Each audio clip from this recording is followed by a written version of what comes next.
Kakong Patricia mukim kabadi gawai na kalong kami ka bapau bah na kajala Meghalaya kelapan sai pai ba bat kalakren ha kabai di berkajing kentho jong menteri rang ba kajala Assam Himanta Biswa Sarma habayok penyakren bakakong Patricia mukim kalong bakalong ke babakla ya ubriu ubabat ika kerdan ke bahe ban kentho klumar kalong bagasngo bagi bawan syashlong balet kai sawari ki jupin jabo ya kami mariang bawala hak artikel belatho ka kren syai wakam shimla penmi kano ka kerteng jong jela hende ke jingkren menteri rang ba ka Assam kalong ka babakla kalong batang namar uwei ni arngot kan kata ikiwei badhaba kiwan kum kinong jungak kai perthei kim dei bandra ya ka kamra shet kat shaba kilen.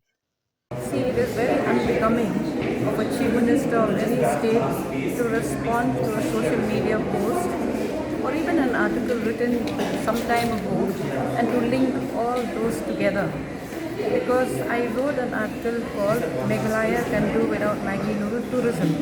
Because I really feel that anyone who comes to Shillong and does not spend even 1 rupee in any of the eating spaces and then drives in the morning, drives out by evening, doesn't leave behind anything, doesn't add to our economy.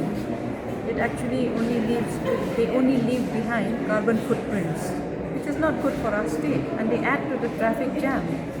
So the point is not to complain against tourists, but to complain against our own selves for not having a sustainable tourism policy as to how many footfalls we can have per day and whether we should allow people from all over to come and picnic in our spots, especially in our tourist destinations. That was all I said. I didn't mention any state, any particular type of people. So I think it's very wrong for a person holding that high position to respond, to a mob. They have created a narrative that what I wrote was anti-Assam because of that one video where the person was not speaking in that language. I don't want to mention the name even. So why should a whole community of people carry the weight of what one or two people do? Why?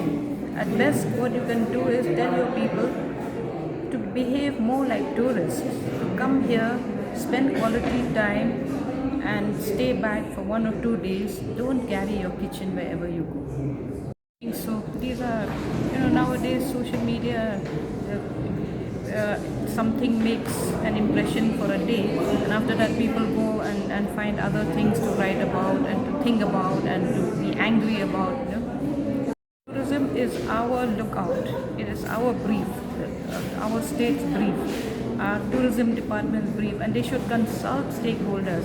And stakeholders doesn't mean only tour promoters. It means also ordinary citizens, because we all suffer the consequences.